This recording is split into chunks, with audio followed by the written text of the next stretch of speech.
کنم خاتمہ گردعوت مرد کنی ور قبول من دست و دامان آل رسول سرورا شاہ کریمہ دستگیرہ اشرفا حرمت روح پیمبر یک نظر کن سوئیما اے اشرف زمانہ زمانہ مدد نما درہائے بست حرازی کلید کرم کشا برائے پنجتن مخدوم اشرف شاہ سمنانی آقا کر دو ادھر بھی ایک نظر مٹے ہم سب کی پریشانی آقا کر دو ادھر بھی ایک نظر مٹے ہم سب کی پریشانی ان اللہ و ملائکتہ یصلون علی النبی یا ایہا الذین آمنوا صلوا علیہ وسلموا تسلیما اللہم صلی علی سیدنا شفیعنا نبینا حبیبنا مولانا محمد معدن الجود والکرم منبع العلم والحلم والحکم خیر خلقہ محمد وعلی آلہ ونور عرشہ وذریاتہ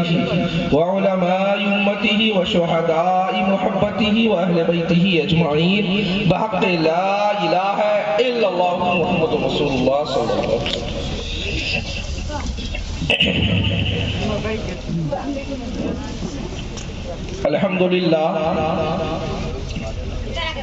الحمدللہ الذی ابدع الافلاک والارضین والصلاة والسلام على من كان نبيا وآدم بين الماء والطين وعلى آله ورسوله وأمينه وحبيبه ونبيه الكريم أما بعد فقد قال الله تبارك وتعالى في القرآن الحميد والفرقان المجيد فاستعيذ بالله من الشيطان الرجيم ببركة بسم الله الرحمن الرحيم يا أيها الذين آمنوا اتقوا الله وكونوا مع الصادقين آمنت بالله صدق الله مولانا العظيم وبلغنا رسوله النبي الأمين المكين المبين المعين الكريم ونحن على ذلك لمن الشاهدين والشاكرين والحمد لله رب العالمين. محترم سامعین کرام، سر شام سے لے کر اب تک آپ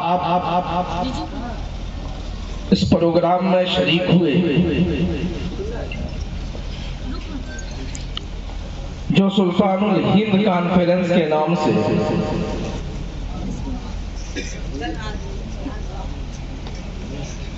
ہے. آپ اس پروگرام میں شریک ہوئے. اب میں یہ سمجھ رہا ہوں کہ یہ آخری گھڑی ہے. اب ہم سب یہاں سے سیدھا اجمیر معلیٰ کی دھرتی پر حاضر ہوں گے اور شام سے اب تک جو ہم نے خواجہ کا گن گایا ہے، خواجہ کا نام لیا ہے، خواجہ خواجہ کہہ کر اپنی زبان کو صاف کیا ہے، خواجہ خواجہ کہہ کر اپنی زبان کو پاک کیا ہے، اب اپنے دامن کو دربار خواجہ میں پھیلائیں. اس لیے اگر آپ خطاب نبی سننا چاہتے ہو، جانا چاہتے ہو، تو میں یہ کہوں گا کہ آپ جائیں، لیکن یہ خیال رکھیں کہ اب وہ گھڑی آنے والی ہے، اب وہ وقت آنے والا ہے جس وقت میں اجمیر معلیٰ میں حاضر ہو کر دربار غریب نواز پر حاضری دے کر ہم سبوں کو شام سے لے کر اب تک کا نذرانہ وصولنا.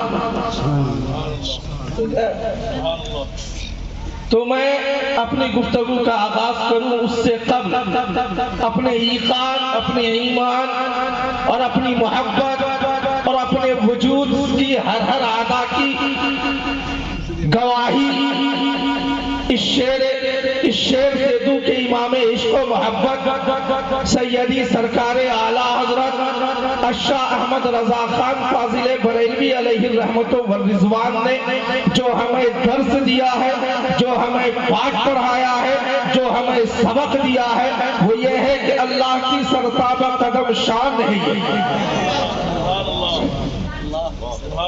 اللہ کی سرتاب قدم شان ہے. یہ انسان نہیں انسان، وہ انسان ہے. انسان نہیں انسان، وہ انسان ہے. یہ قرآن کو ایمان بتاتا ہے انہیں، ایمان یہ کہتا ہے میری جان ہے.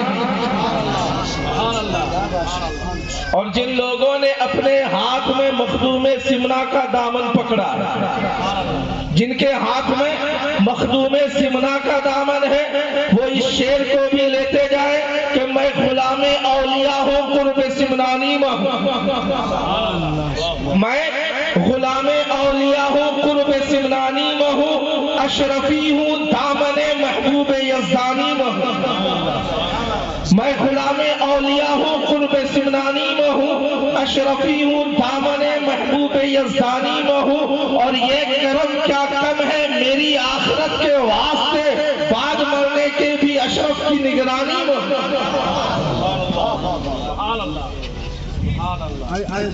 پتہ نہیں پہلی مرتبہ آپ کے دیار محبت میں غریب نواز کے حکم کیا سرکار کی مشیت سے خواجہ خواجگاہ کے حکم سے حاضر محفل آیا۔ یوں تو اس مجلس میں کوئی اپنی طبیعت سے نہیں آیا، اس مجلس میں کوئی اپنی طبیعت سے نہیں آیا ہے، وہی آیا ہے جنہیں خواجہ نے بلایا، اور جب خواجہ نے بلایا ہے، جب بلایا گیا ہے تو یقیناً نوازا بھی جائے گا، بلایا ہے تو نوازا بھی جائے گا۔ تو اے مسلمانوں، میں کہنا یہ چاہوں گا کہ جب اتنی دیر تک آپ بیدار رہے ہیں، جب اتنی دیر تک آپ جگ رہے تھے، تو تھوڑی دیر اور اپنی بیداری کا ثبوت دیں اور مجمع سے کھڑا ہو کر کوئی غریب نواز کی بارگاہ میں خواجہ غریب نواز کو گواہ بنا کر ایک ایسا نعرہ لگائے کہ ہمارے نعرے کی صدا یہاں سے نکل کر مخدوم سمنا کے فیوز کو بٹورتا ہوا حضرت غریب نواز کی بارگاہ سے گزرتا ہوا، نجف اشرف سے ہوتا ہوا حضرت جناب احمد مجتبی و دونوں عالم کے مالک و مولا جناب محمد رسول اللہ صلی اللہ تعالی علیہ وسلم کی بارگاہ تک پہنچا۔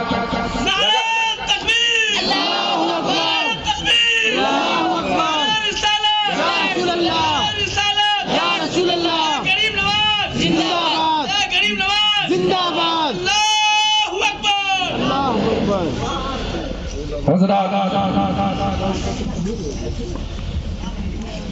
سلطان الہند کانفرنس آپ نے سجایا ہے، یقیناً آپ لائق مبارکباد ہیں۔ آپ کا یہ سجانا اگر خواجہ خواجگاہ معین بے کسا خواجہ معین الدین چشتی اجمیری رحمت اللہ تعالی علیہ نے قبول کر لیا تو یہی بخشش کے لیے ضامن ہے انشاءاللہ۔ خواجہ کی آج 6 تاریخ اور یہ جو گھڑی ہے، یہ جو وقت گزر رہا ہے، جس وقت میں ہم اور آپ بیٹھے ہیں، یقیناً اسی سے ملتا جلتا وقت رہا ہوگا۔ تاریخ کے اوراق ہمیں جو بتاتے ہیں اس سے یہ معلوم ہوتا ہے کہ یقیناً یہی وہ گھڑی رہی ہوگی جس گھڑی میں میرے خواجہ کے پیشانی مبارک پر جو لکھا ظاہر ہوا تھا کہ حبیب ایک اللہ کا حبیب اپنے حبیب سے مل گیا، یقیناً یہی وہ گھڑی رہی۔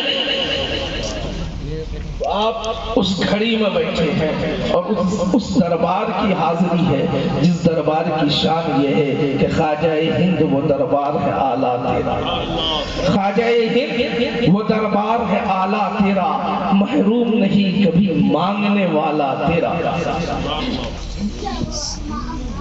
تو حضرات، آج ہم یہاں مانگنے بیٹھے، آج ہم یہاں مانگنے بیٹھے، آج ہم یہاں خواجہ کے فیض سے اپنے دامن کو پر کرنے بیٹھے ہیں، اس لیے اپنی عقیدتوں کو، اپنی محبتوں کو، اپنی چاہتوں کو جمع کر کے اس انداز سے بیٹھے کہ یہ مت سمجھیں کہ ہم اجمیر سے دور بیٹھے، یہ مت سمجھیں کہ ہم اجمیر سے دور بیٹھے ہیں، بلکہ اس ایقان اور اس ایمان اور اس محبت کے ساتھ بیٹھے کہ ہم اجمیر سے بظاہر تو دور ہیں لیکن خواجہ کے نظر محبت کے قریب بیٹھے۔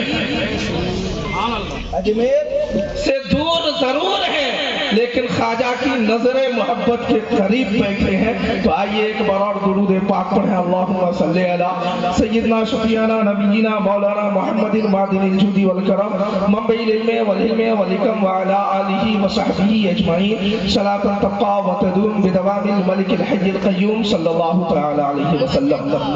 حضرات، میں نے خطبہ مسنونہ کے بعد قرآن مقدس کی جس آیت مبارکہ کی تلاوت سے اپنے آپ کو مشغل کیا، پروردگار عالم فرماتا ہے کہ یا ایھا الذین آمنوا اتقوا اللہ وکونوا مع الصادقین، کہ ایمان والو اللہ سے ڈرو، اے ایمان والو اللہ سے حیا کرو، اے ایمان والو اللہ سے خوف کھاؤ، وکونوا مع الصادقین، اور سچوں کے ساتھ ہو جاؤ. اس آیت کو جب بظاہر ہم دیکھتے ہیں تو اس کے تین پہلو نکل کر سامنے آتے ہیں. ایک یہ کہ پروردگار عالم نے فرمایا یا ایھا الذین آمنوا اتقوا اللہ، کہ اے ایمان خود ایک جز ہے، ایمان خود ایک اپنے آپ میں موضوع ہے. دوسرا موضوع اللہ کا ڈر، اللہ سے ڈرو، اللہ سے حیا کرو. اور تیسری بات وَكُونُوا مَعَ الصَّادِقِينَ، کہ سچوں کے ساتھ. اس تین جز اس کو آپ دیکھیں، غور کریں کہ پہلے ایمان ہو،